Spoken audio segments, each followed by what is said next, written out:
Now, balik po tayo sa laro. Ang gandang 80s ay nangunguna with 112 points. Kaya hahabol na daw ang throwback Hotties.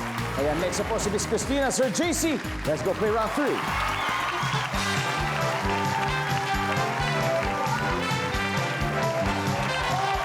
Yes, good luck. Double points round. Top 7 answers are on the board. Kapag sinabing ma-impluensya ang isang tao, pag sinabi ma-impluensya yan, ano kaya ang profesyon o trabaho niya? Go. Sir JC. Lawyer? Lawyer. Ay, nandyan pa ang lawyer. Yes! Top 2.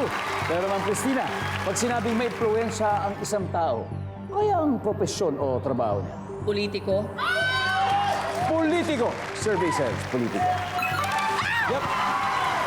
Miss Christina, pass or play? Play. All right, let's play the third round. Tignan natin. Ma'am Isadora, eto, pag sinabi pong ma-impluensya ang isang tao, ano kaya ang profesyon o trabaho nito? Company boss or OIC. Company boss. Nandiyan ba ang company boss? Ay, wala. Dahil niya, pag sinabing ma-impluensya ang isang tao, ano kaya ang profesyon o trabaho niya? Pare. Pare. Talaga naman. Pwede. Influensya talaga. Nandyan ba ang pare? Hoy, wala.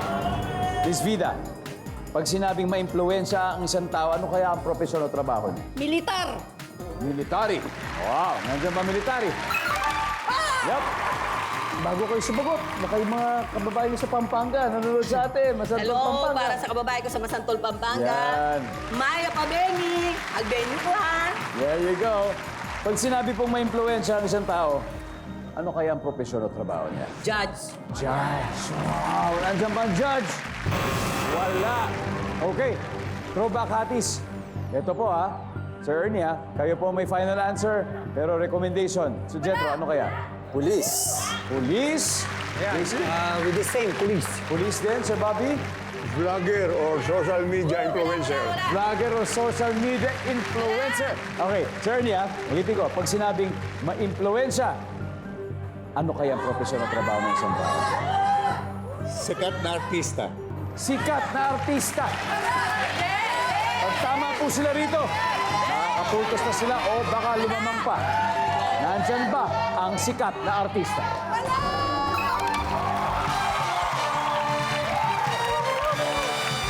Wow! Pero ito po latest score. After 3 rounds, ito po, 112 ang gandang 80s, 106 po. Dikit na dikit. Pero ito po yung mga hindi nahulaan. Tignan natin Number 7, please. Teacher. Number 6. Vlogger. Sinabutin ni Sir Bobby Benitez. And number 3. Sina Jess din. Ito po. Grabe, isang round na lang, pero grabe, lupit nun kasi times 3 na po ang susunod dahil ito na yung triple points round sa pagbabalik na Family Feud.